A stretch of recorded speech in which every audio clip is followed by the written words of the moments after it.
Herzlich willkommen. Mein Name ist Andreas Hähnel. Schön, dass ihr dabei seid.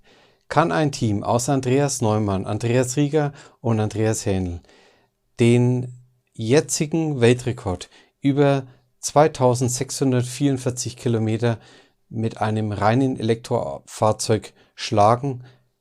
Das haben wir versucht. Und zwar am 17. und 18.11.2018 am Supercharger in Schweitenkirchen. Es war ein 24-Stunden-Weltrekordversuch und das haben wir an dem Tag versucht zu starten. Gestartet sind wir um 15 Uhr und vorerst möchte ich mich mal bei den Personen bedanken, die an dem Tag und an den 2 Tagen vielmehr wirklich alles gegeben haben für den Erfolg. Und zwar natürlich die 2 Fahrer, den Andreas Neumann und Andreas Rieger. Herzlichen Dank euch 2 da draußen, dass ihr das mitgemacht habt, so verrückte Sachen. Ich habe euch ja damals gefragt, wollt ihr dabei sein? Und wie gesagt, das hat dann auch wunderbar hingehaut. Natürlich haben wir ein tolles Team neben uns gehabt, sonst wäre das überhaupt nicht gegangen. Vielleicht eine der wichtigsten Personen ist die Irina, unsere gute Seele im Team. Die hat sich wirklich um alles gekümmert und dafür für dich nochmal herzlichen Dank an dieser Stelle in dem Video. Wir haben auch Begleitfahrzeuge dabei gehabt. Vielleicht die Namen noch zu nennen. Der Stefan hat uns mehrfach begleitet mit seinem Tesla.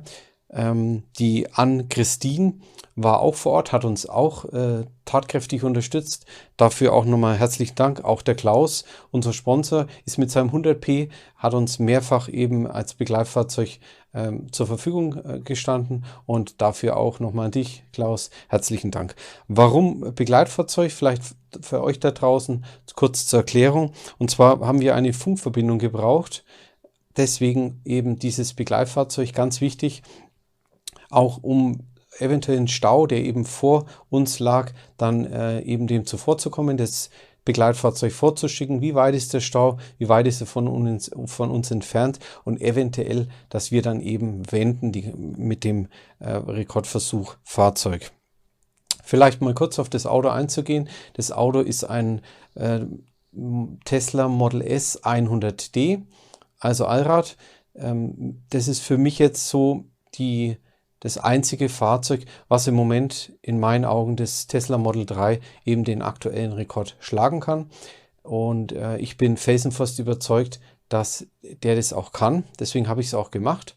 Und in diesem Video erfahrt ihr dann, wie viel Kilometer wir denn mit diesem Tesla Model S 100D gekommen sind. Ein wichtiger Grund auch noch, warum Begleitfahrzeug, zum einen natürlich Windschatten fahren, haben wir auch öfters gemacht. Das Begleitfahrzeug ist vor uns hergefahren und wir sind dann mit dem Rekordfahrzeug eben hinterhergefahren, um da eben etwas Windschatten abzubekommen. Das reduziert euch eben den Verbrauch. Ja, die Verkehrslage zu überwachen, das habe ich ja vorhin schon gesagt, also ganz wichtiger Punkt, dass eben dieses Begleitfahrzeug dann eben dabei ist. Das haben wir uns in der Gruppe eben ausgedacht. Hat jetzt auch nicht jeder, die eben schon mal einen Rekordversuch gemacht haben. Für mich war es eine sehr, sehr gute Alternative. Ja, vielleicht nochmal auf die Irina einzugehen. Die Irina war auch zuständig für die Pressearbeit. Es waren ja doch viele Leute da und man musste sich erklären, um was es ging. Viele sind spontan gekommen. Einige sind auch gezielt zu dem Event gekommen, der ja zeitgleich mit dem E-Cannonball war. Hat sich aber gut ergänzt, weil nach dem E-Cannonball sind viele in Schweitenkirchen dann auch zum Laden gekommen. Da war der Uwe, dann war der Horst Lüning war da, die Model X-Familie war da. Also wirklich große Namen im YouTube-Bereich und da haben wir uns natürlich riesig gefreut, dass die mal vorbeigeschaut haben und haben unser Event da ein bisschen nach vorne gebracht. Ja, also wie gesagt, euch allen da draußen, die an dem Event teilgenommen haben, nochmal herzlichen Dank, dass ihr diese Aktion unterstützt habt. Und ich verrate noch nicht so viel, aber das Ergebnis ist echt erfreulich. Und ich werde euch das in dem Video jetzt mal ein bisschen erklären. Ich habe ein paar Bilder zusammen gemacht. Wie gesagt, der Andreas Neumann macht mir immer die Excel-Arbeit. Vom Herr Rieger habe ich jetzt die Bilder bekommen. Ich selber konnte an dem Tag überhaupt nichts machen. Ich war voll eingebunden in die ganze Situation. Ich bin teilweise im Begleitfahrzeug eben mitgefahren und konnte mich da im Endeffekt auf die Medienarbeit null vorbereiten. Und deswegen bin ich jetzt da ein bisschen abhängig von anderen gewesen. Macht aber auch nichts. Ich mache auch das Video heute mal ganz anders. Ich will heute alles auf dem Monitor machen. Ein kleines Video habe ich noch eingebaut über die Strecke. Das bringe ich euch aber dann, wie gesagt, später. Ja, dann gehen wir doch mal ein bisschen auf die ganze Situation ein. Ich und der Andreas Neumann hier auf dem Bild mit dem blauen Pullover, den habe ich also zufällig getroffen und habe ihn gefragt, ob er denn Lust hat, weil er eben den 100D eben hat, ob er denn mit mir einen Weltrekordversuch starten möchte. Natürlich ambitioniert, ich habe mir vorher viele Gedanken gemacht, würde das überhaupt funktionieren? Ich habe mehrfach durchgerechnet und ich war mir felsenfest überzeugt, dass dies funktionieren wird. Und er war auch meiner Meinung und dann haben wir das ganze Projekt gestartet. Hier seht ihr jetzt, das ist Andreas Rieger, den kenne ich noch vom Ionic-Weltrekord und ein sehr sympathischer Mensch, den habe ich da eben kennengelernt und den habe ich dann auch gefragt und der hat mir innerhalb von 24 Stunden dann auch zugesagt. Hier haben wir schon die erste Testfahrt eben gemacht. Das Bild ist etwas unscharf, Entschuldigung. Ich wollte euch aber nur mal zeigen, wir haben uns also schon vorbereitet und mussten dann in Schweidenkirchen auch mehrere Runden eben fahren. Hier das Fahrzeug, ein Tesla Model S 100D von Andy Informatics, der auch ein Sponsor von uns war, dem auch das Fahrzeug gehört. Ein serienmäßiger Wagen. Ihr seht von der Aerodynamik eigentlich ein ideales Fahrzeug für die Autobahn, für hohe Geschwindigkeiten. Meiner Ansicht nach sogar noch ein Tick besser wie das Model 3. Da kann man aber streiten. Ich werde euch dann später mal das Ergebnis sagen und dann kann man ja mal ungefähr eine Tendenz für euch da draußen. Sind die beiden Fahrzeuge ungefähr gleich oder hat der eine vielleicht noch ein bisschen Vorsprung? Aber da können wir später nochmal drauf eingehen. Also wie gesagt, hier haben wir dann auch geladen. Es war eine Testfahrt dann auch noch. Das ist jetzt die Strecke. Wir fahren also von der Raststätte Eurorastpark Pfaffenhofen, Schweidenkirchen fahren wir los. Das ist also hier in der Mitte des Bildes. Fahren hier runter ans Echinger Kreuz. Dann geht es Richtung Norden, Richtung Denkendorf. Von Denkendorf haben wir eine nördliche Wende. Die nehmen wir auch und fahren dann wieder Richtung Süden, Ingolstadt vorbei, Richtung Pfaffenhofen und dann wieder an der am Eurorastpark bei den SUCs für die Tesla. Da konnten wir eben laden. Ich werde euch jetzt mal das Video einblenden über die Strecke. Ich habe da so 1, 2, 3 Minuten zusammengepackt und das schaut euch jetzt mal an. So, gleich geht's los. Ja, fahren zügig. Los, go. Okay.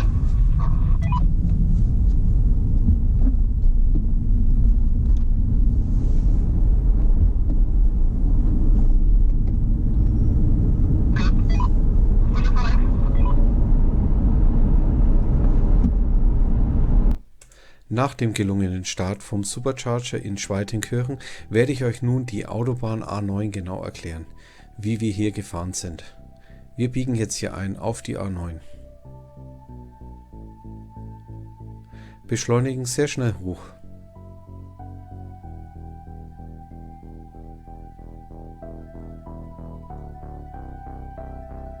Am südlichsten Punkt unserer Strecke, am Echinger Kreuz,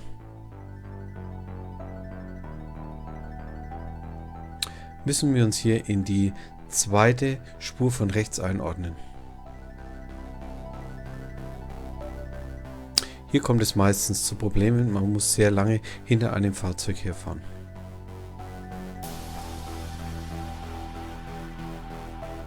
Die Geschwindigkeit wird sehr stark runter reduziert.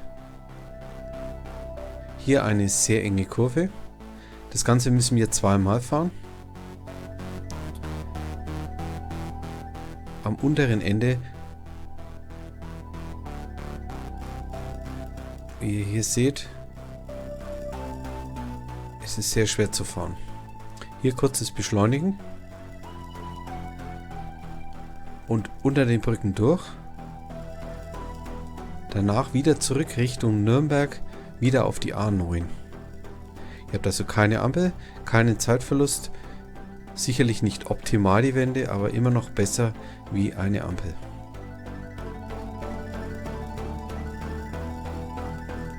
Sonne relativ tief. Nicht ganz einfach, hat oft geblendet. So, hier könnt ihr dann wieder hochbeschleunigen. Da müsst ihr euch ein bisschen einordnen. So, und da vorne fährt dann unser Begleitfahrzeug. In dem Fall ein weißer Tesla.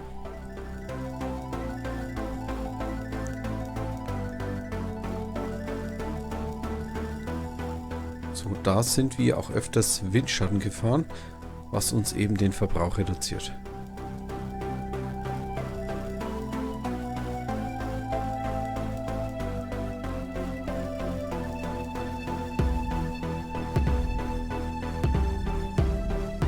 So, wieder hochbeschleunigen, leicht bergab.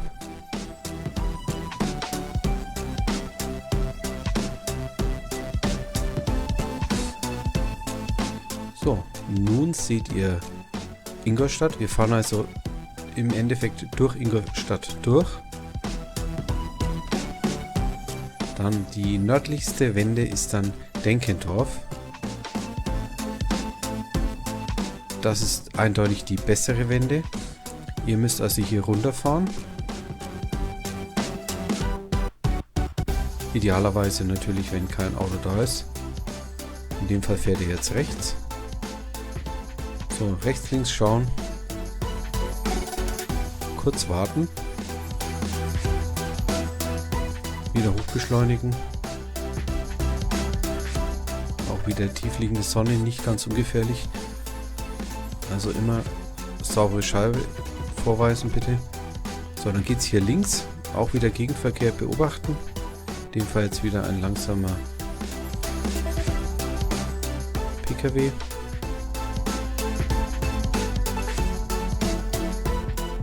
Im Idealfall könnt ihr die zwischen 20 und 30 Sekunden fahren, diese Wende. Auch wieder keine Ampel. So, wieder hochbeschleunigen. So, jetzt die Einfahrt Schweitenkirchen. Ist schon dunkel. Begleitfahrzeug voraus. Ungefähr 500 Meter bis zum Supercharger.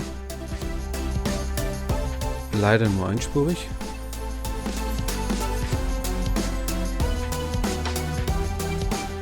Kreisverkehr.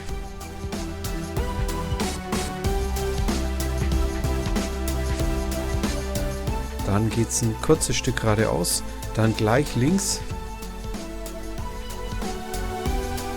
So, dann müsst ihr kurz geradeaus fahren und dann Rückwärtsgang.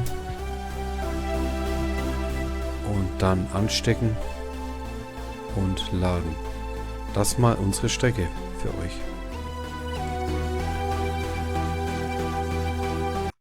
So ein Event kann man natürlich auch nur mit ordentlichen Sponsoren bewältigen. Alleine hätte ich das gar nicht geschafft.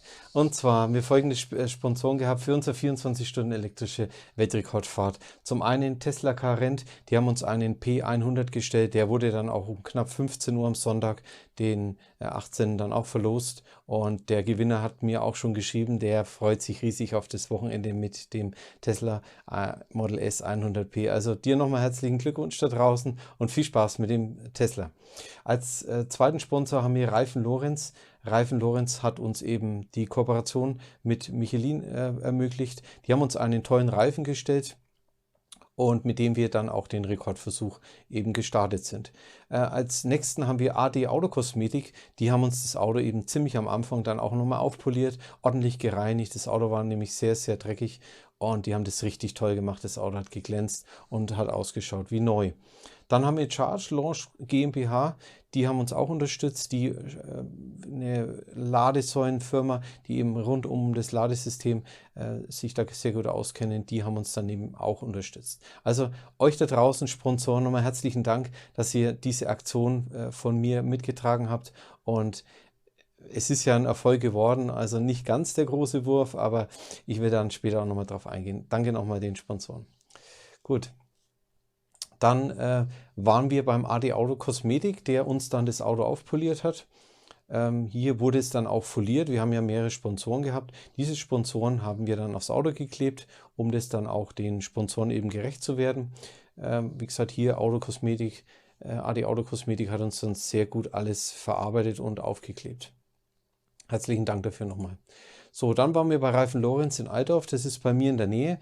Die haben, wie gesagt, die alten Reifen waren ja Sommerreifen, die Originalreifen waren drauf. Die sind uns aber nicht effizient genug für einen Weltrekord. Da haben wir eben sehr gute Reifen gebraucht. Und dementsprechend haben wir, wie gesagt, die Reifen jetzt hier runtergenommen und haben Michelin 245 45 R19. Wie gesagt, das sind die Pilot Sport 4. Also ein sehr guter Reifen und der war aber auch zwingend notwendig nach meinen Berechnungen. Ja, nachdem das Ganze montiert war, haben wir einen Reifendruck für euch da draußen von 3,6 bar verwendet. Das mag für den einen oder anderen da draußen sehr hoch sein, aber wenn ihr nur Langstrecke fahrt und Autobahn und wenig Kurven, dann ist eben der Rollwiderstand entscheidend und deswegen habe ich mich entschieden, auf 3,6 bar zu gehen, was sich im Nachhinein als sehr wertvoll eben rauskristallisiert hat. Ja, dann, wie gesagt, hier auch nochmal ganz schön zu sehen auf den Bildern, Reifen Lorenz an der Seite mit Logo, Charge Launch und Andy Informatics, die ganzen Sponsoren eben, dass eben alles aufs Auto gehört, ist klar. So, hier vorne auch nochmal Michelin, auch nochmal Reifen Lorenz von vorne gesehen, Auto sehr schön sauber poliert und so macht es natürlich Spaß, wenn man Unterstützung hat. So, das ganze Team dann, Reifen Lorenz, auch nochmal herzlichen Dank. Im Hintergrund der Juniorchef Lorenz, der zweite von rechts. Dafür nochmal herzlichen Dank, dass Sie uns unterstützt haben. Und uns zwei kennt ihr ja, links den Andreas Neumann und in der Mitte bin ich. Und da war der Wagen dann im Prinzip fertig für den Weltrekordversuch. Frische Reifen draufgezogen, ordentlich poliert, die Sponsoren dann auch dementsprechend platziert und so konnten wir den Event dann eben auch starten. Ja, so. Und hier sehen wir dann im Endeffekt schon den Start. Wir sind also gestartet mit 45.712 Kilometer. Und jetzt, bevor ich euch mal die ganzen Daten eben gebe über die Tour, werde ich euch ein paar Bilder einspielen. Wir haben also, der Andreas Rieder hat eben Bilder gemacht und da werde ich jetzt mal so eine Dia-Show ein bisschen abspielen und die werde ich euch jetzt zeigen. Da könnt ihr mal ein bisschen so den Tageseindruck bekommen. Also wie gesagt, ich mache das Video jetzt mal ganz anders, nur mit Monitor. Ansonsten habe ich immer geschnitten, aber das wird einfach zu aufwendig und ich möchte es auch relativ schnell präsentieren für euch da draußen, zeitnah, weil ich doch sehr, sehr viele Anfragen bekommen habe. Andreas, schau, dass du das relativ schnell auf die Bühne bekommst, weil wir teilweise, viele konnten nicht live dabei sein und so ein Weltrekordversuch ist jetzt auch nicht, was man jeden Tag eben veranstaltet. Gut, dann werde ich mal die Dia-Show starten. Ich werde mal ein bisschen was dazu sagen, wenn es euch recht wäre. Hier eben, wie gesagt, am Supercharger in Schweidenkirchen. Hier, wie gesagt, links Andreas Neumann und ich. Wir sind da hier am Technik einstellen. Hier der Andreas Rieger mit seiner Freundin, die Irina. Und ja, toller Tag, keine Wolken. Und ja, Laune war super. Hier die Tesla Charge Möglichkeiten, also Aufladenmöglichkeiten. Und wie gesagt, wir haben sehr viele Helfer gehabt, die dann uns immer als Begleitfahrzeug unterstützt haben. Dafür natürlich euch gebührt derselbe Dank wie auch dem Auto natürlich, das es dann uns eben ohne Probleme dann auch durchgebracht hat. Hier sieht man mal eine Startsequenz, wie wir eben gestartet sind. Der fährt jetzt hier eben raus und also da musste man schon ordentlich Tempo machen.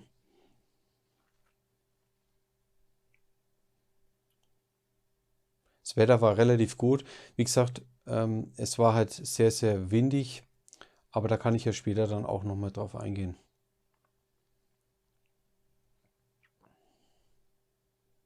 Ja, hier mal so, wie er dann rausfährt, da ist hier so ein Kreisverkehr und da geht es dann auch rechts weg. Das sind teilweise ein bisschen unscharf, Entschuldigung dafür.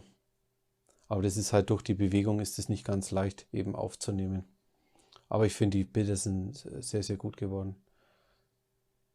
So, das seht ihr hier, biegen wir dann in diesen Kreisverkehr ein und es geht dann eben gleich rechts weg, direkt auf die Autobahn. Das habt ihr ja vorhin auch in dem Video gesehen. Da habe ich euch ja die Strecke ein bisschen vorgestellt.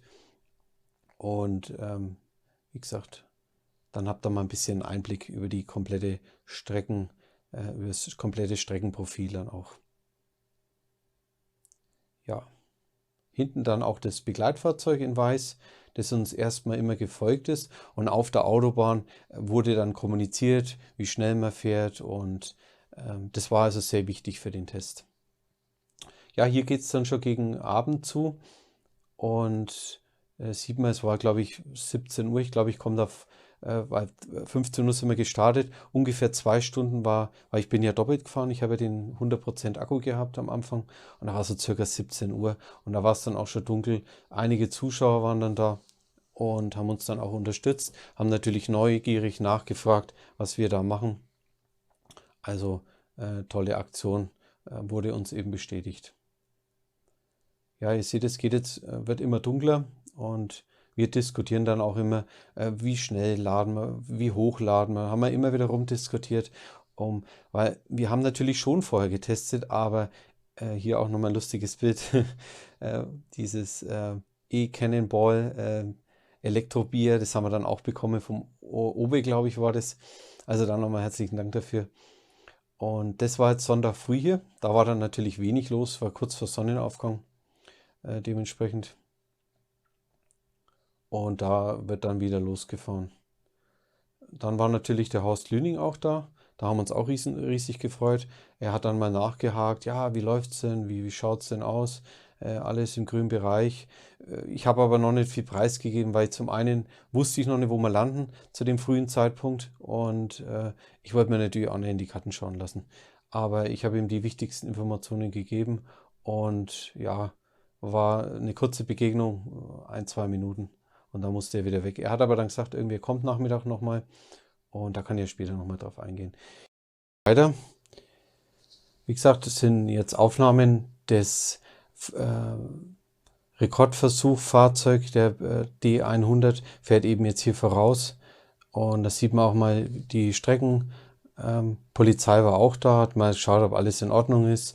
Natürlich, Veranstaltung war es ja nicht in dem Sinn, aber es waren doch sehr viele Zuschauer da und dann wird die Polizei natürlich da, weil gegenüber auch ein Flohmarkt eben war, da wird dann eben auch nochmal nachkontrolliert, ob alles in Ordnung ist. Aber wir haben da eben keine Probleme gehabt, wir wurden auch nicht angesprochen, es wurde halt einfach mal durchgefahren. So, da sind wir dann auch wieder rein. Da war, glaube ich, schon Ende der Veranstaltung. Da wussten die Leute dann auch schon das Ergebnis, waren also sehr viele Tesla auch dann da eben.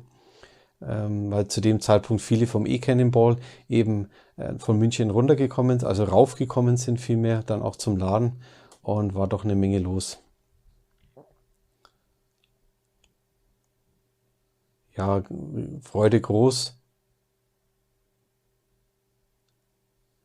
Und da kommen wir dann eben am Ziel an. Habe ich dann auch noch mal ein bisschen live gefilmt. Und wurden wir dann eben von mehreren Personen dann auch beglückwünscht. Das Ergebnis werde ich euch dann gleich sagen. Es war auch jemand da vor 2 Wochen von dem Weltrekord mit dem Tesla Model 3. Der hat uns auch immer unterstützt, wenn wir irgendwelche Fragen gehabt haben. Fand ich super, dass jemand da war. Und den habe ich dann auch nochmal befragt, wie schaut es aus, wer ist der Nächste, wo den Weltrekord eben schlägt. Also doch eine spannende Geschichte. Irgendwo ist man doch miteinander verbunden. Obwohl man dann irgendwo ja natürlich auch Konkurrenz in dem Sinn ist. Aber ist doch irgendwie alles eine Geschichte Elektromobilität. Ja, das war also so der komplette Ablauf mal ein bisschen, dass er da ein paar Bilder bekommt. Es war richtig kalt. Der Wind es waren gefühlte -5 Grad, obwohl eigentlich so um die 0 Grad bis 1, 2 Grad war. Aber durch den Wind hat sich das eben viel kälter angefühlt. Und ja, ich mache auch schön Werbung heute für Shell. Wie gesagt, Werbung ist ja eh bei mir unvergütet, also da braucht ihr keine Sorgen haben. Ja, das waren mal so ein paar Eindrücke, wie gesagt. Ich glaube, das sind wir jetzt soweit durch. Es sind noch ein paar, aber ich denke, das ist dann nicht mehr so interessant. Gut, dann beenden wir das mal. Dann gehe ich da nochmal zurück und zwar möchte ich euch das hier nochmal zeigen. Dann möchte ich nochmal auf das Wetter eingehen. Am Samstag, dem 17.11. war es sonnig, relativ viel Wind, es war Ostwind angesagt, 12 km/h bis ungefähr 11 km/h in der Stunde. Also das Problem war, wir sind ja immer südlich oder nördlich dann gefahren. Das heißt, der Seitenwind war in dem Fall nicht optimal. Gut, da muss ich jetzt damit leben. Das Wetter kann ich also nicht bestimmen, wenn ich so ein Event starte. Dasselbe war dann auch nochmal am Sonntag der Fall. Und war hier also ähnlich die Bedingungen. Es war trocken. Die Straße wurde nur in Ingolstadt mal kurz gesalzen, ganz kurz, aber nur in der Nacht. Aber ansonsten hatten wir trockene, weil wir natürlich den Weltrekordversuch dann auch mit Sommerreifen gefahren sind. Ansonsten Winterreifen wäre da überhaupt keine Chance gewesen. Ja, was wir jetzt auch noch gemacht haben, wir haben uns angeschaut, also ich zumindest, die Verkehrslage an dem Tag. Wir hatten 2 Wanderbaustellen, die am Wochenende, die sind mobil, die am Wochenende aber nicht da, also nicht mehr vorhanden waren. Und unten hatten wir eine Dauerbaustelle, die bezieht sich aber nur auf den Seitenstreifen, auf beiden Seiten. Und der beeinträchtigt aber den Verkehr nur bedingt. In dem Fall wurde die Geschwindigkeit reduziert, aber alle 6 Spuren waren frei, was uns natürlich auch entgegenkam. Also von der Hinsicht super. So, dann haben wir die neue Softwareversion V9 noch drauf gemacht auf den 100D, was ja auch wichtig ist, dass man da eben auf den neuesten Stand der Technik ist. Das haben wir eben dann vorher noch aufgespielt bekommen. Ja, jetzt vielleicht mal so langsam aufs Ergebnis zu. Der alte Weltrekord von dem Tesla Model 3 liegt ja aktuell bei 2644. Und wir haben am 17. und 18.11.2018 ein Ergebnis von, seht ihr hier, 2558,5 Kilometer in 24 Stunden gefahren mit dem Model S 100D. Also für das Model S ein neuer Weltrekord. Der alte war ja gelegen bei 2424 von Horst Lüning. Den haben wir gebrochen. Das heißt, es gibt jetzt aktuell einen neuen Model S Weltrekord. Leider haben wir den Model 3 Weltrekord nicht schlagen können. Es waren halt auch schwierige Bedingungen. Also der Wagen kann definitiv mehr. Und der eine oder andere wird sicherlich sagen, Mensch, das probiere ich vielleicht mit einem anderen Auto nochmal. Also das Model S könnte das ohne Probleme mehr schaffen. Natürlich, entweder es regnet, beim Model 3 hat es geregnet, teilweise bis zu 5 bis 8 Stunden, was ich gehört habe. Da war ja bei uns einer bei dem Event da. Und von der Hinsicht, optimale Bedingungen ist ganz schwierig, aber wie gesagt, 2558,5 Kilometer ist jetzt der neue Weltrekord für das Tesla Model S. Also das könnt ihr euch schon mal merken. So, dann gehen wir vielleicht mal auf ein paar Daten ein. Wie gesagt, gestartet sind wir bei 45.712 um 15 Uhr am Samstag, 17.11. Und dann werde ich euch jetzt mal ein bisschen die Tabelle zeigen, wie das Ganze zustande gekommen ist. Wir haben also hier oben, das seht ihr hier, Start 45.712. Wir haben dann Kilometerende 46.010. Start war rund 15 Uhr, bis wir abgesteckt haben, sind wir um 15.01 Uhr laut unserem Programm losgefahren und Ende war dann 17.02 Uhr. Der Verbrauch auf der ersten Runde ist deswegen höher, weil wir ja mit 100% Akkukapazität starten. Das ergibt sich dann, wie gesagt, ein Kilowattverbrauch pro Stunde von 81. Kilometeranzahl war in dem Fall 298, was also auch so von mir kalkuliert war. Ich bin davon ausgegangen, so 300 Kilometer. So, die Zeit waren 2 Stunden und 1 Minute. Der Durchschnitt auf der ersten Strecke lag bei 147,77 km/h und der Verbrauch jetzt in dem Fall bei 271 Wattstunden.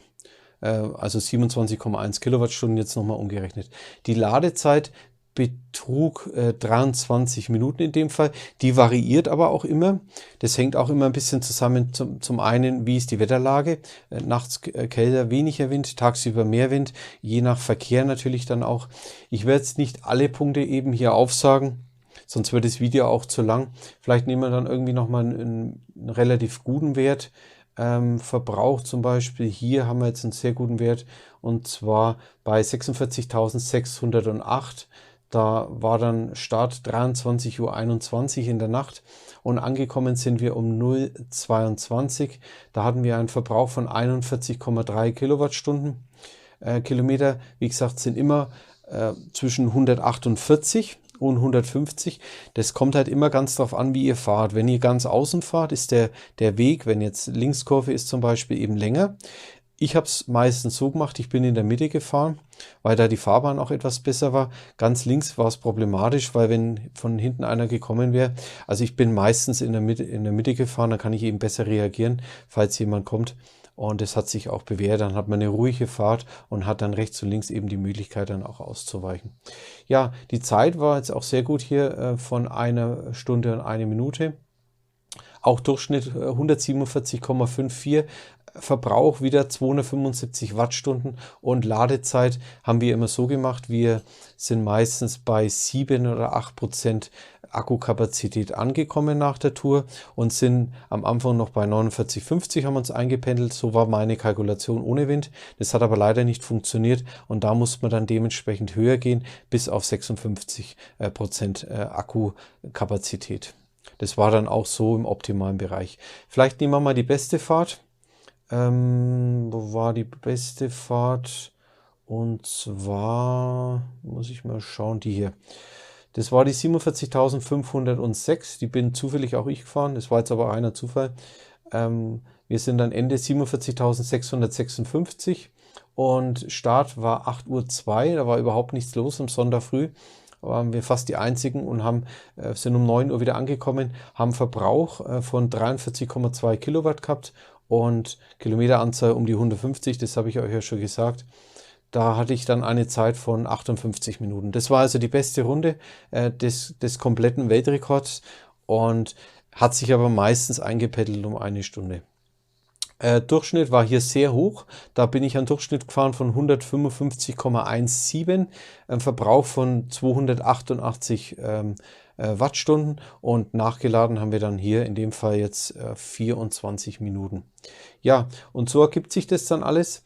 Am Schluss hatten wir dann eine Diskussion, was machen wir? Wir sind angekommen um 14:45 Uhr. Ich hatte vorher schon die Überlegung, lade ich noch was drauf?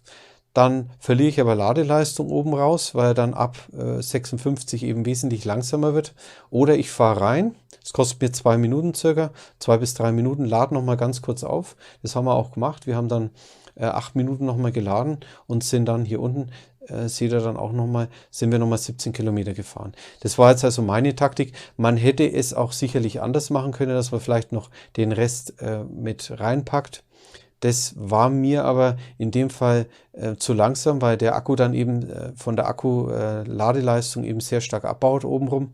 Und dann wollte ich eben lieber mit 10% ankommen und dann eben die vollen 100, er lädt ja bis 113, 114. Und von daher war mir die Strategie eben lieber. Zumal wir dann auch auf der Schlussfahrt sehr viel Verkehr hatten. Also die Strategie war schon gut so, weil wir hätten die Kilometer einfach nicht gemacht. Es war zu viel Verkehr. Gut, dann bin ich soweit mal durch. Dann habt ihr mal ein bisschen Überblick über den Tag bekommen, wie der Weltrekord abgelaufen ist. Wie gesagt, 2558, das nach dem Komma schenke ich mir. Merkt euch den Wert, das ist jetzt der aktuelle Referenzwert für das Model S weltweit. Gerne könnt ihr es probieren, den zu schlagen. Wir helfen euch auch, wenn ihr irgendwelche Tipps braucht. Und dann sage ich herzlichen Dank fürs Zuschauen. Euer Andreas Hähnel. Tschüss.